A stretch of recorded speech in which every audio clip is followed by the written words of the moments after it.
The Commanders defeat the Cincinnati Bengals in their preseason finale, 21-19, to go undefeated for the 2023 preseason. Welcome into the Commanders Report. I am your host, Jack Sperry. Let's jump right into this one where the Commanders had a pretty up and down night, but I thought that Jake Fromm looked really good at quarterback today through 2 touchdown passes. Ended up final score 21-19. The Bengals really stalled in the second half offensively. Trevor Siemian was 14 of 23, 133 yards passing and an interception. Chase Brown actually looked pretty decent today.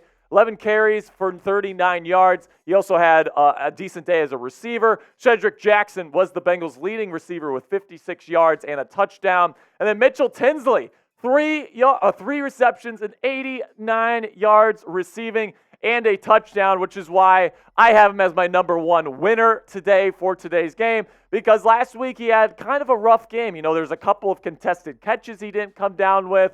Overall, he needed to have a really good night tonight to even have a shot at the 53-man roster. Mitchell Tinsley was one of my favorite, if not my favorite UDFA for any team in the NFL this year. I love Mitchell Tinsley, man. I think that he's I gave him a 5th-round grade this year. And I compared his game to Kendrick Bourne, who is a starting wide receiver for the New England Patriots. Now, he's not going to light up the world, right? He doesn't have necessarily the athletic profile to do that, but he's very proficient in his route running. He's got good hands. He's got good play instincts, and he's good after the catch. And he showed that tonight against the Bengals backups, and I thought he looked really, really good. Is he going to make the final 53? I don't know. This is a very deep wide receiver room for the Washington Commanders, but I'd be willing to guess he might be one of their practice squad priorities after a really impressive game here in preseason week 3. Now let me know down there in the comments section, who is the biggest winner from tonight's game between the Commanders and the Bengals? Let me know your biggest winner down there in the comments section, and this is going to be the pinned comment on today's show. So whenever YouTube throws you an ad break here, do me a favor, get down in the comments section and answer today's pinned question.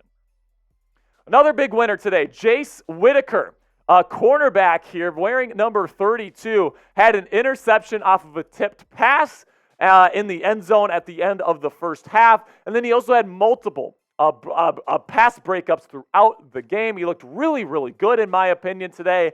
Now, he's somebody that is definitely lower on the depth chart. Is he going to be seriously somebody that makes this roster? Probably not, but I thought Jace had a really, really good night and helped himself out a lot. If he doesn't end up making our 53-man roster, maybe he gets a shot somewhere else, and maybe they'll keep him on as a practice squad player after a good performance in this one.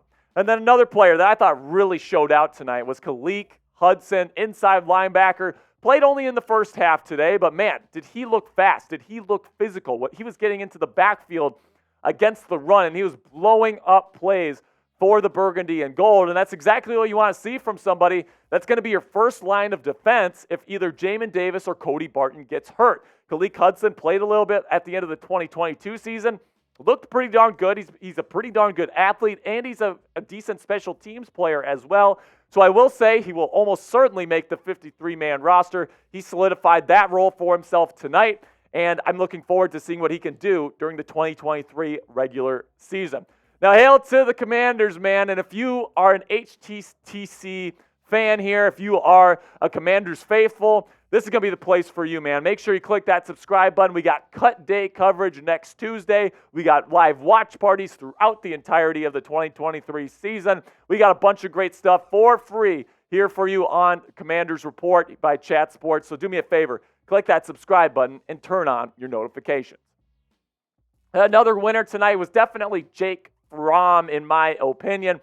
Third-string quarterback, looked really impressive this preseason, in my opinion. He led that fourth-quarter comeback against the Ravens last week against the Ravens.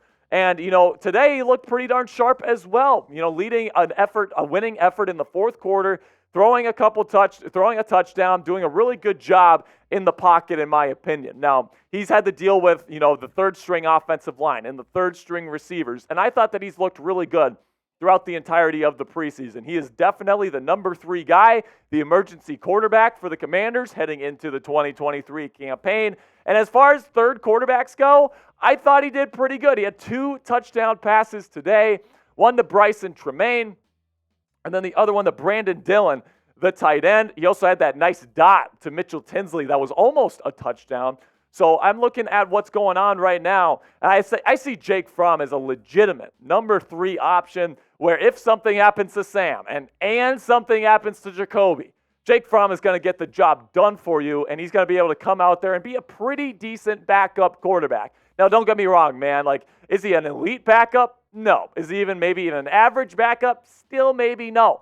But is he somebody that as an emergency quarterback is a pretty darn good option? I say hell yes. He has looked really poised under pressure in these fourth quarters in this preseason. And if called upon to play in an NFL game, I think that poise is going to serve him well. And he's definitely somebody that I'm thankful the Commanders have as their number 3 quarterback. Now, before I reveal perhaps our biggest winner of the night, and it's kind of a surprising name here, go ahead and check out our friends at Fanatics, where they're offering you guys a fantastic deal on this T-shirt combo for the Washington Commanders. If you need to revamp your Commanders gear here for the start of the 2023 season, go to chatsports.com/Commanders combo. Really like that short sleeve burgundy with the helmet on there, and then the white long sleeve for those hot summer days. I know Labor Day is coming up here right around the corner, but so summer's pretty much done. But it's still very hot here in Texas. It's very hot in other places around the country, and those white long sleeves are a lot more forgiving than a black or a burgundy. So you can get that right now. Go chatsports.com/Commanders combo. That's our link. Use that to let Fanatics know that we sent you. Then my final winner tonight. He didn't even play a single snap, folks, but he was the biggest winner in my opinion, and that is the quarterback, Sam Howell. And why is he a winner?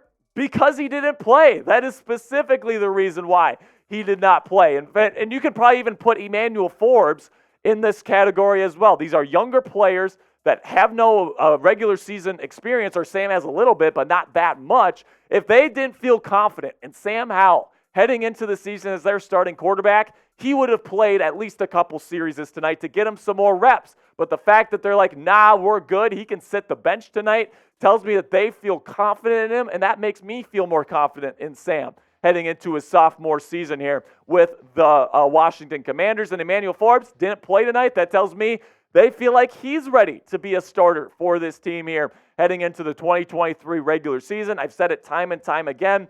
Emmanuel Forbes is one of my favorites to win Defensive Rookie of the Year. And now that Sam Howell, they didn't feel the need to play him tonight, that makes me feel really good that he's going to be a pretty darn good option for this offense here in 2023. The big question is, for Sam, can the offensive line hold up against these top-flight NFL defensive lines? You got Micah Parsons coming after you twice a year. You got the Philadelphia Eagles defensive line coming at you twice a year now. I mean, good Lord, the Giants can get after guys too now. So it's going to be interesting to see how this offensive line can protect Sam Howell. I think that throughout this preseason, Sam has looked good. He has looked comfortable in Eric Bieniemy's offense, which I think is looking pretty darn good right now. And it's going to be interesting to see how Sam opens up the season against the Arizona Cardinals, who many people believe is the worst team in the National Football League. You need to get off to a fast start, or there's going to be big-time panic mode for the Washington Commanders if Sam Howell doesn't do a good job in Week 1. So let me know what you guys think down there in the comments. Are you excited for football to be back? If you're excited for Commanders football to get started here for real here in the season, type me down there in the comments section. That'll be it for me today, Commanders fans. Really do appreciate you stopping by today. Make sure you click that subscribe button for Commanders coverage 24/7, 365 days per year. And then, of course, we'll be having live watch parties and all these different things on the channel. Cut day coverage on Tuesday. We got a bunch of great stuff coming your way.